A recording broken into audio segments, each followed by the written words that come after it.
So I'm going to talk on pericardial disease. A quick word about the anatomy. The pericardium consists of an outer sac of fibrous pericardium and an inner sac which is double layered. This is serous pericardium.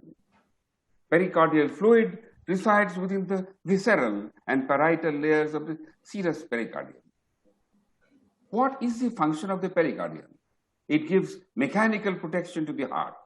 It provides lubrication, prevents acute distension of the heart, and provides diastolic coupling of the two ventricles. That is, when one ventricle overfills, the other underfills, and vice versa. How do you assess the pericardial thickness echocardiographically? We increase the damping of the 2D picture to a point that the myocardium is no longer visible. The M-mode beam will now visualize the relatively dense pericardial echoes. It is a relatively crude method. Better methods are done with other forms of imaging technology, for example, CT scanning and MRI scanning, which we are not going to discuss here. Here I have purposely changed the gain setting so that only the posterior pericardium is available and I can measure the thickness. Same thing on M mode. Pericardial effusion is said to occur when a significant amount of fluid resides within the pericardium. Less than 25 ml fluid, echo-free space posterior to the left ventricle that is visible in diastole but disappears in systole. Greater than 25 milliliter fluid, echo-free space posterior to LV that is visible throughout the cardiac cycle. We must be careful not to label an echo-free space that is seen only anteriorly as pericardial effusion. It may be caused by mediastinal fat, fibrosis, thymus, or other tissue. How do we assess the severity of the pericardial effusion? A small effusion is said to occur when there is less than 1 centimeter of posterior echo-free space with or without a fluid accumulation elsewhere. Moderate, 1 to 2 centimeter, and large is more than 2 centimeter. Definitions vary from lab to lab. Accurate quantification of pericardial fluid can be done with 3D echo. Here you can see a small chink of fluid posterior to the left ventricle. This is physiological. Here also, a very small chink, insignificant. Now, the million-dollar question, fluid behind the heart, is it pleural or pericardial? Pericardial fluid lies in front of the descending thoracic aorta. Pleural fluid extends behind the descending thoracic aorta.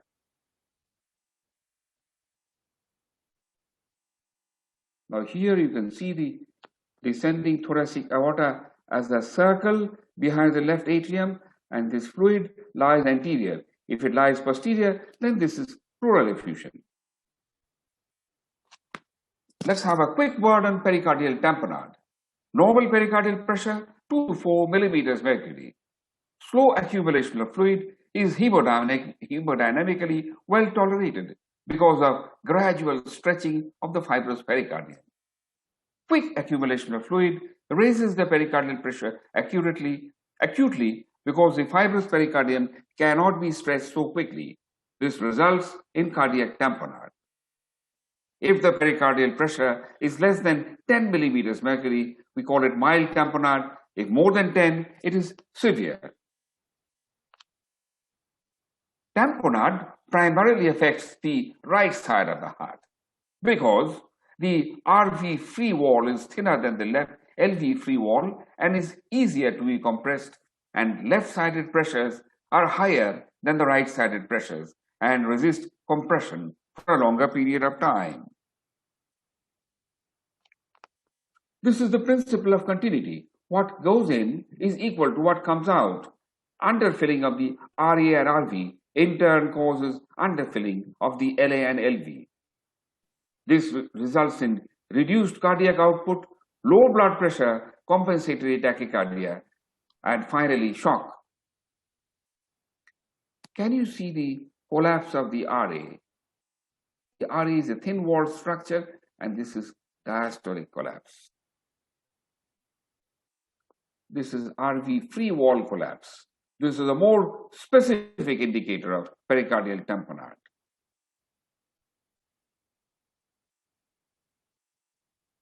Look at the collapse over here. Free wall of the RV. The right ventricular outflow tract is collapsing. This is the pericardial fluid, and this is the RV free wall. This is a swinging heart, which is found in large pericardial effusions. This is the collapse of the RV wall in diastole. This is the collapse of the RVOT collapse in diastole here. If you put a pulse wave Doppler across the mitral valve, you find respiratory variation of the amplitude of the E and A waves. The flow decreases during expiration and increases during inspiration. The expected difference between the maximum and minimum E wave amplitudes is more than 25%. Tricuspid valve, basically the same type of variation. The flow increases during inspiration and decreases during expiration. That is exactly opposite to what happens to the mitral flow. Constrictive pericarditis. Here is a post-mortem specimen showing thickened pericardium. A part of it has been stripped to allow visualization of the epicardial surface of the heart, and this shows the reciprocal changes in the right ventricular and right atrial dimensions, and also the Doppler flows in the various cardiac chambers and vessels. The thick scarred pericardium of constrictive pericarditis restricts the relaxation of the heart in diastole. There is a restrictive filling defect. There is elevation and equalization of the filling pressures in all the 4 cardiac chambers, systemic and pulmonary veins. In early diastole, the ventricles fill abnormally rapidly because of increased atrial pressures and increased ventricular suction. During early to mid-diastole, the ventricular filling ceases rapidly when the intracardiac volume reaches the limit set by the stiff pericardium. As a result, almost all the filling occurs early in diastole. The reduced cardiac output is a consequence of impaired ventricular filling. In pure constriction, contractile function is preserved, although the ejection fraction can be low because of decreased preload. The myocardium is often involved by the chronic inflammation and fibrosis. This results in true contractile dysfunction, and the results of pericardiectomy are poor. What are the 2D findings? There is hyperreflective pericardium, may not always be present, and there is something which is known as septal bounce. Here you see jerky motion of the septum. This is a typical finding in constrictive pericarditis. There is jerky movement of the septum. Again, jerky movement of the septum. Hyperreflective pericardium over here. Septal bounce once again, short axis view. There is no mitral regurgitation. This is in sharp contrast to the findings in restrictive cardiomyopathy. Look at the tricuspid valve. No tricuspid regurgitation, in contrast with restrictive cardiomyopathy. The IVC is dilated and there are no changes of caliber with respiration. Septal bounce, flattening of the posterior wall motion, and pulsus paradoxus.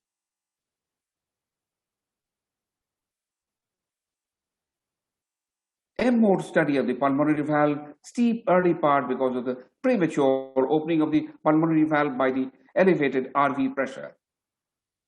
PW Doppler of the mitral valve shows more than 25% variation in the E wave amplitude, and between inspiration and expiration is diagnostic. The pulse wave Doppler of the tricuspid valve shows respiratory variation. Now this is interesting. This is the tissue Doppler of the medial mitral annulus. There is a supranormal of E prime. See, normally it is about 7 or 10, and here it is about 16. Annulus reversus mitral septal annulus TDI is more than the lateral annulus TDI.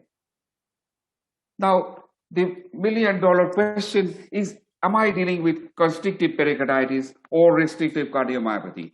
On inspection of the two-dimensional pictures in a patient of restrictive cardiomyopathy, we see biatrial enlargement, good biventricular systolic function, at least in the initial stages, and a restrictive filling pattern. This is a patient of restrictive cardiomyopathy. Severe mitral regurgitation, severe tricuspid regurgitation, and you see that the deceleration time is barely 128 milliseconds. So this shows a bad prognosis, restrictive flow pattern. And there is pulmonary arterial hypertension in endomyocardial fibrosis. Here it is about how much? 58. To that you add the right atrial pressure, it becomes something like 70 millimeters mercury.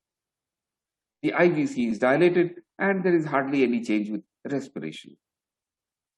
So what are the differences in echo and Doppler between constriction and restriction? The respiratory variation in left to right atrial flow is exaggerated in constriction. It is normal in restriction. The ventricular wall thickness is usually increased in restriction. It is normal in constriction. Atrial size cannot distinguish. Septal bounce is present in constriction, and the tissue Doppler E wave velocity is increased in constriction but reduced in restriction. Speckle tracking shows normal longitudinal and reduced circumferential strain. The opposite is seen in restriction, and pericardial thickness in constrictive pericarditis is increased, whereas it is normal with restriction. Here is an interesting thing known as effusive constrictive pericarditis. It shows features of effusion or tamponade along with constriction. It usually has an initial subacute course. And inflammatory effusion may dominate the picture early with constrictive findings later on. The etiology can be tuberculosis, idiopathic, malignancy, and after radiation for cancer therapy.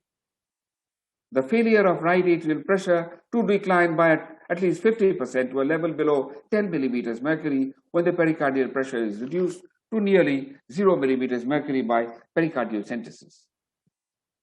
This is a patient who has got effusive constrictive pericarditis. There are multiple strands and loculi in the pericardial space.